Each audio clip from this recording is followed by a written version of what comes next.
De todos os assuntos que eu estudei, pratiquei e que foram cruciais para eu reinventar a minha vida em 2011, nenhum deles me trouxe resultados tão rápidos e tão impressionantes que nem a linguagem não verbal. A linguagem não verbal é tudo aquilo que o ser humano comunica para além das palavras, usando expressões faciais, linguagem corporal, tom de voz, também conhecido como paraverbal, e também conjuntos específicos de comportamentos que eu chamo de arquétipos comportamentais. Parece exagero, só que não é. Quando você não domina a comunicação não verbal, você fatalmente acaba atraindo uma ou mais das seguintes consequências. Número 1. Você vira um para-raios de predadores sociais. Jogo rápido. Eu vou te mostrar uma imagem de vários alunos numa sala de aula e eu vou te dar 10 segundos para adivinhar qual deles que é a vítima de bullying. Vamos lá? Valendo!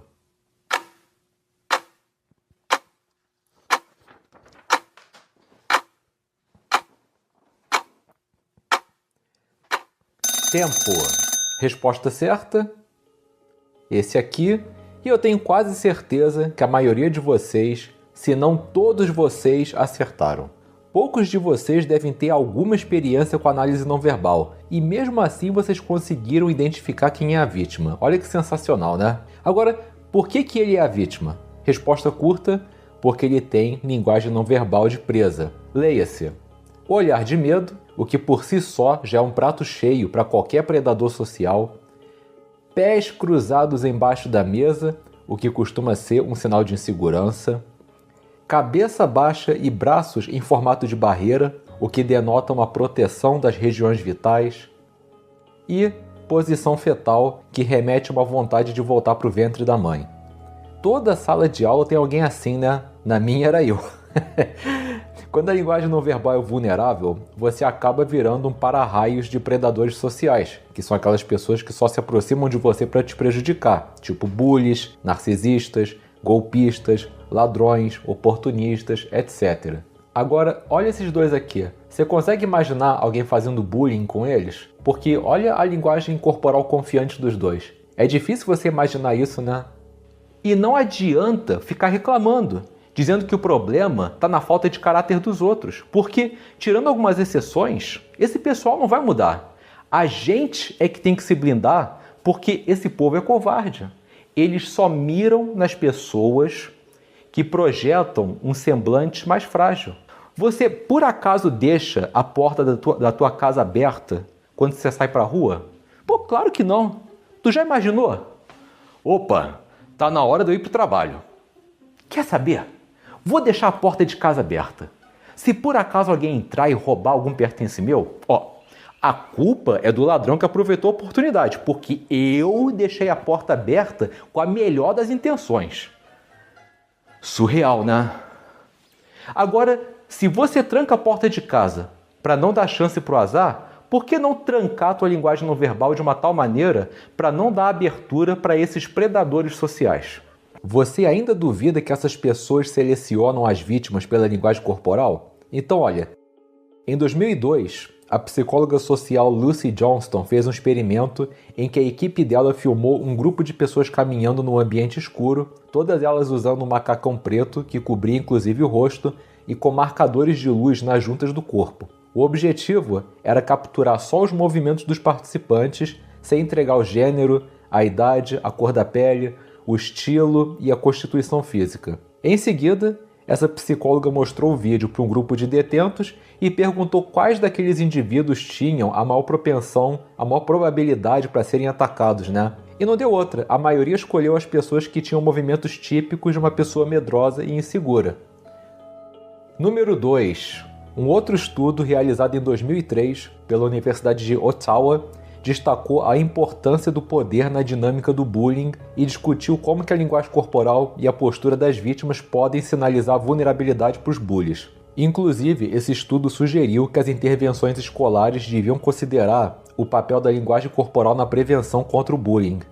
E número 3, segundo um estudo realizado em 2006 pelos doutores Jennifer Murzinski e Douglas Degelman, o Uma linguagem não verbal insegura deixa as mulheres muito mais vulneráveis para predadores sexuais. Isso é muito grave e eu espero, com a aula de hoje, poder ajudar a amenizar a sensação de medo que muitas mulheres têm andando na rua, principalmente de noite, né?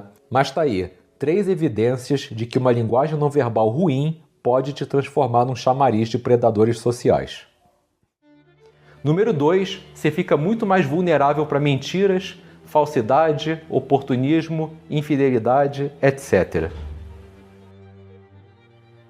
Era uma vez um jovem artesão chamado Hefesto que começou a sair com uma mulher chamada Afrodite. Logo nos primeiros encontros, o Hefesto teve um mau pressentimento sobre Afrodite.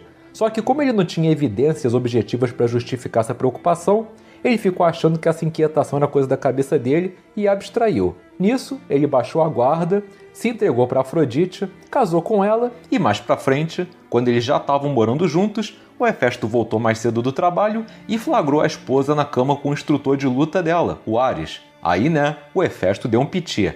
Ô, cabra sua ordinária, eu devia ter confiado mais na minha intuição. Agora, a pergunta que não quer calar. Quem que está assistindo essa aula e que já passou por uma situação parecida com a do Hefesto? Que se envolveu com a pessoa errada, mesmo tendo um mau pressentimento sobre ela, e que no final recebeu um certificado de trouxa. Não necessariamente na vida amorosa, social e profissional também. Quem aqui que já se arrependeu profundamente de não ter confiado no sexto sentido? Eu. Ao contrário do que muita gente possa vir a pensar, o sexto sentido não tem nada de místico ou paranormal. Não é uma habilidade que só meia dúzia de pessoas muito especiais são capazes de desenvolver. Isso aí é coisa de Hollywood. O sexto sentido é um alerta subconsciente que o nosso consciente não conseguiu processar.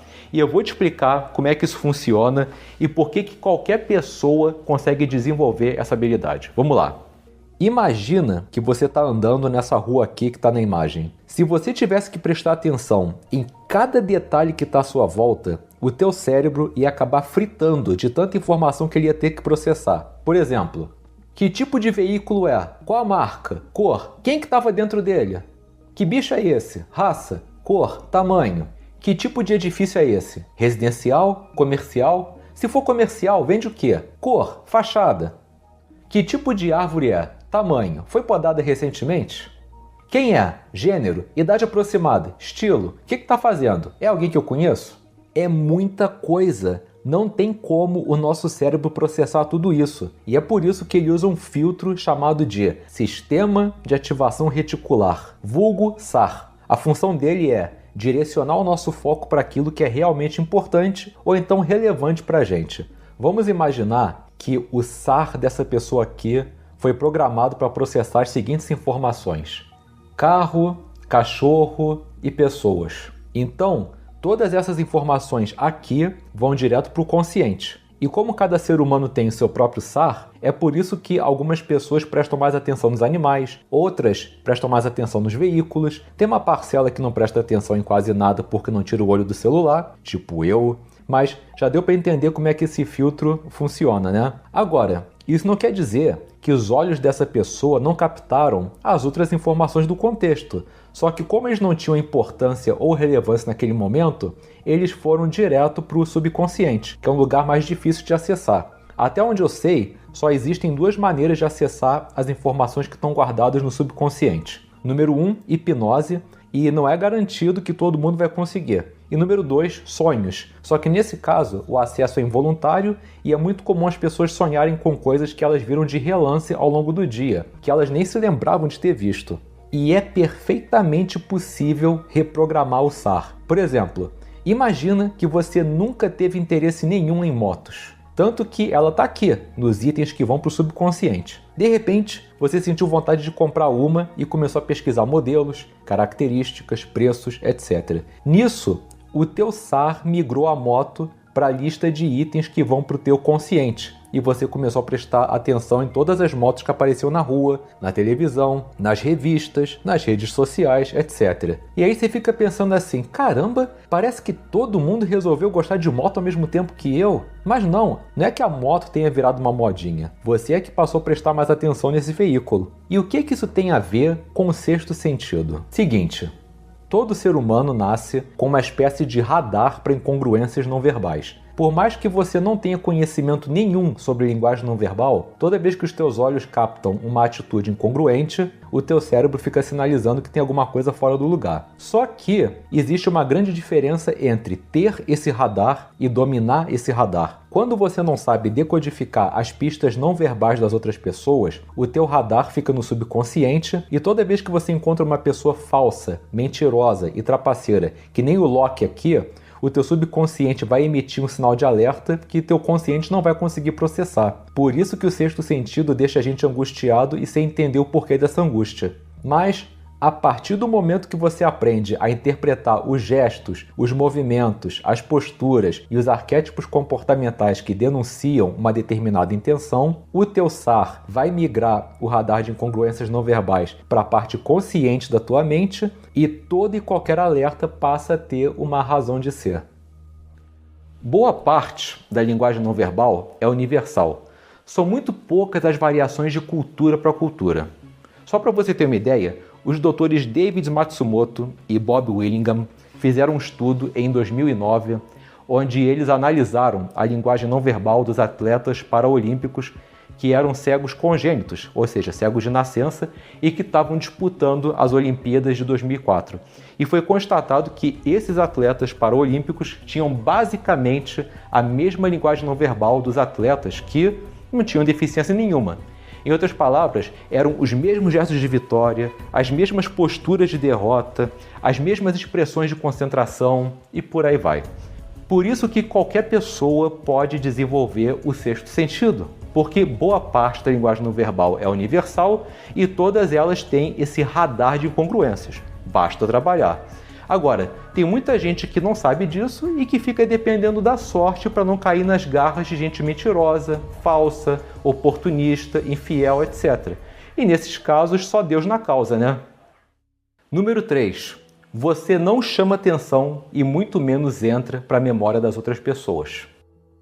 Pensa naquele filme com atores de carne e osso que você nunca cansa de rever. Por exemplo, eu já perdi a conta de quantas vezes eu já assisti a trilogia do De Volta para o Futuro. E detalhe, eu tô volta e meia assistindo de novo. Com certeza tem algum filme que você gosta de rever, que você muito provavelmente já até memorizou os diálogos de tanto que você já assistiu.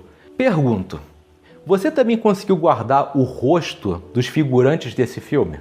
Vamos imaginar que teu filme favorito é o Titanic, de 1997. Você se lembra do rosto de algum dos figurantes desse filme? Porque atores principais e elenco de apoio é moleza, mas e os figurantes? Quem lembra dos figurantes? Aquelas pessoas que só estão lá para compor o cenário. Quase ninguém, né? E o mais impressionante é que muitos desses figurantes aparecem do lado dos atores principais e mesmo assim ninguém se lembra deles. E onde é que eu quero chegar com isso? Bom, existem pessoas que têm um poder de presença tão fraco, mas tão fraco, que elas acabam virando figurantes da vida real. Eu chamo esse fenômeno de efeito figurante, ou se você preferir, invisibilidade social, que é quando a sua falta de presença acaba te apagando do campo de visão das outras pessoas. Ninguém te nota e muito menos lembra da tua cara, de como você se parece. E eu costumava ser um tremendo de um figurante. Por exemplo, teve uma vez que eu estava na extinta Hideaway, uma baladinha que ficava em Laranjeiras, Rio de Janeiro. E lá eu reencontrei duas ex-colegas de faculdade numa festa, não da faculdade de psicologia, da outra faculdade que eu tinha feito antes. E só tinha passado 3 anos desde que a gente se formou, né? E uma delas se lembrou de mim porque ela tinha feito um trabalho comigo. A outra não se lembrava de mim, mas assim, nem por um decreto. E olha que a gente conviveu 4 anos na mesma sala de aula. Complicado, né? Isso foi só um exemplo, porque eu já perdi a conta da quantidade de gente pré-2011 que já estudou ou até mesmo trabalhou comigo, que eu reencontrei mais pra frente, que não se lembrava da minha cara. Eu ficava pra morrer de tanta vergonha.